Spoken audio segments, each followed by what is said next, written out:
Cricket வரலாற்றில் இந்தியாவோட மிகச்சிறந்த ஸ்பின்னர் இவங்கள கோட்டுன்னு சொல்லலாம், எந்த ஒரு தப்புமே கிடையாது. ஸோ ரவிச்சந்திரா அஸ்வின் பார்த்தீங்கன்னா ரிட்டையர்மெண்ட் கொடுத்துருக்காரு. இதுக்கு என்ன காரணமாக இருக்கும், அவர் கொடுத்தது சரியா இல்லையான்னு இந்த ஒரு வீடியோவில் தெரிஞ்சுக்க போகிறோம். முன்னாள் கிரிக்கெட் வீரர்கள்லாம் இவர் ரிட்டையர்மெண்ட் கொடுத்ததுக்கு என்ன சொல்லியிருக்காங்கன்னு நான் அதையும் சேர்த்து பார்த்துலாம். ஸோ அதுக்கு முன்னாடி நம்ம சேனல் நீங்கள் புதுசாக வந்து மறக்காமல் சப்ஸ்கிரைப் பண்ணிட்டு உங்களோட லைக்கை வீடியோ கொடுத்துட்டு மறக்காமல் உங்கள் ஃப்ரெண்ட்ஸுக்கெல்லாம் ஷேர் பண்ணிவிட்டு வாங்க. வீடியோக்குள்ளே போகலாம். தமிழ்நாட்டை சேர்ந்து இந்த ஒரு கோட்டு ரிட்டையர்மெண்ட் கொடுக்கறதுக்கு என்ன ஒரு காரணமாக இருக்கும்?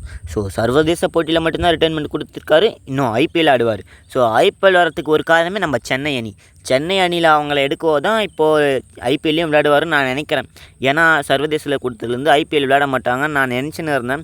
ஸோ ஐபிஎல்லில் விளையாடுறாங்க, பரவாயில்ல, நம்ம ஐபிஎல்லில் பார்க்கலாம் இவங்களோட கேமை. ஸோ இவங்க ரிட்டையர்மெண்ட் கொடுத்ததுக்கு என்னவா காரணம்? பிசிசிஐ என்னைய சொல்லியிருக்காங்க. ஸோ முன்னாள் கிரிக்கெட் வீரர்லாம் இவங்கள ரிட்டையர்மெண்ட் கொடுத்ததுக்கு என்ன சொல்லியிருக்காங்க இந்த ஒரு வீடியோலேயே பார்த்துடலாம். இவங்க ரிட்டையர்மெண்ட் கொடுக்குற அளவுக்குலாம் இவங்களுக்கு வயசு ஒன்றும் அதிகமாக ஆகல, ஆனால் ரிட்டையர்மெண்ட் கொடுத்துருக்காங்க. ஸோ சரியான வாய்ப்பு தரலன்னு தான் நான் நினைக்கிறேன். ஏன்னா இந்தியாவுக்கும் ஆஸ்திரேலியாவுக்கும் 5 டெஸ்ட் மேட்ச் தொடர்ச்சியாக நடக்கணும்னு இருந்தது. அதில் பார்த்தீங்கன்னா ஃபஸ்ட்டு மேட்ச்லேயே இந்தியா பார்த்தீங்கன்னா அபார வெற்றி அடைஞ்சிட்டாங்க. அதுக்கப்புறம் என்ன, பின்னாடி செகண்ட் மேட்ச்சில் சரிவை தோற்றுட்டாங்க. ஸோ 3வது மேட்ச் பார்த்தீங்கன்னா மழையால் டிலே ஆகி பரவாயில்ல, நம்ம தோக்குற நிலைமையில் இருந்த இந்தியா பார்த்தீங்கன்னா ட்ராவ் ஆகி நமக்கு கொஞ்சம் சாதகமாக ஆகிடுச்சு. இப்போ 2 மேட்ச் இருக்குது. ஸோ அதில் பார்த்தீங்கன்னா இந்தியா ஜெயிச்சே ஆகணும்னு, ஜெயிச்சா மட்டும்தான் ஃபைனலுக்கு போக முடியும்னு சொல்லியிருக்காங்க. அதில் பார்த்தீங்கன்னா இந்த செகண்ட் இன்னிங்ஸில் அஸ்வினுக்கு ஒரு வாய்ப்பு கொடுத்துருந்தாங்க. ஸோ அதை பார்த்தீங்கன்னா அவர் சரியாக பயன்படுத்தினார் தான் சொல்லணும். செகண்ட் டெஸ்ட் மேட்ச்சில் ஃபஸ்ட் இன்னிங்கில் அஸ்வினுக்கு ஒரு வாய்ப்பு கொடுத்துருந்தாங்க.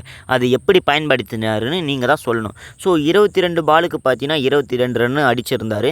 அதுக்கப்புறம் நான் ஓவருன்னு பார்த்தீங்கன்னா ஒரு 18 ஓவர் போட்டு ஒரு விக்கெட் எடுத்து 4 மீடியன் பண்ணியிருந்தார்.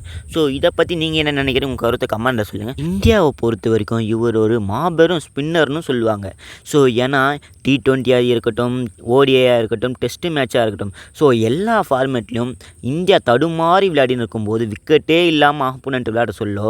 ஸோ இவங்கள ஓவர் கொடுத்தாக்கா அவர் கன்ஃபார்ம் ஒரு விக்கெட்டாச்சும் எடுத்துருவார். ஸோ ஆப்போனண்ட்டுக்கு கொஞ்சம் பீதியை காட்டுவார், ஓவரை தரமாக போடுவார்னு தான் சொல்லணும். இவங்க பார்த்தீங்கன்னா 2008 அவங்களோட கரியரை ஸ்டார்ட் பண்ணியிருக்காங்க கிரிக்கெட்டில்.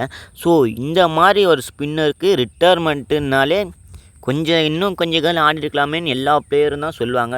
ஸோ ஆப்போனண்ட் பிளேயர், ஆஸ்திரேலியாவோட பிளேயரான ஸ்பின்னரான நேதன் லைன் அவங்களே சொல்லியிருப்பாங்க, இது என்ன அவசரப்பட்டு எடுத்துட்டார் அஸ்வின். ஸோ அந்த மாதிரி சொல்லியிருப்பாங்க. அதுக்கப்புறம் என்ன, பேட் கம்மிங்ஸும் சொல்லியிருப்பாங்க. இவங்க ஏன் ரிட்டையர்மெண்ட் கொடுத்துட்டாங்க, எங்களுக்கு கொஞ்சம் இப்போ பலமாக இருக்குன்னு அவங்களே பேசியிருப்பாங்க. இவ்வளோ பெரிய சம்பவம் எல்லாம் பண்ணிவிட்டு ஆப்போனண்ட் டீம் எல்லாம் கதற விட்டு ரிட்டையர்மெண்ட் கொடுத்துட்டாரு. கொஞ்சம் கவலையாக இருக்குது. ஸோ இதை பற்றி நீங்கள் என்ன நினைக்கிறீங்க, மறக்காம உங்கள் கருத்தை கமெண்ட்டில் சொல்லுங்கள். ஸோ நம்ம அடுத்த வீடியோ சந்திக்கலாம்.